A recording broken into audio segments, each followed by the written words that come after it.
So we've jacked up the car, removed the wheel, broken loose one of the caliper mounting bolts. We're about to break loose the next one so we can remove the caliper. And remember, don't let the caliper hang when you take it off. Always support it. A Matt Wells production starring Vincent Hoffman and this caliper. Alright, so as you can see here, we have removed the caliper. The trick with this caliper though is you can see the brake backings are actually hooked. So when we took it off, we actually had to remove it top end first. Now you want to be careful when you take off a brake caliper because you want to remember the orientation of everything. These pads are very specific because the squeaker only goes down one way. Also, when taking off the caliper, you want to look at the condition of the caliper. Are my slides frozen? Do they move? Is the rubber around the slides cracked? Is my hose cracked? Are there any other damaged pieces on it? Piston. Oh yeah. You also want to take a look at your piston. Make sure you have a good seal.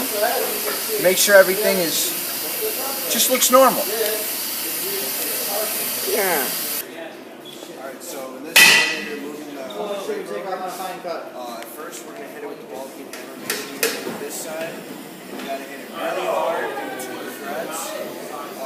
One thing that you can notice that you have to service the rotor is these rust ridges right here. Look at those rust ridges, boy. Them rust ridges are hard. Either you have to lathe the rotor or you have to completely replace the rotor as a whole and just rust overall. Press it out. Okay, so first compress your piston.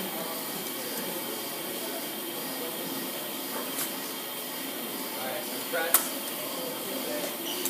And then you have to grease every moving part into the slides with braking caliper grease.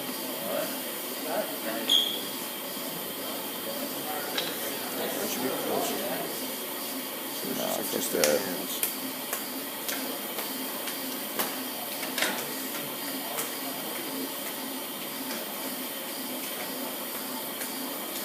Pad back in.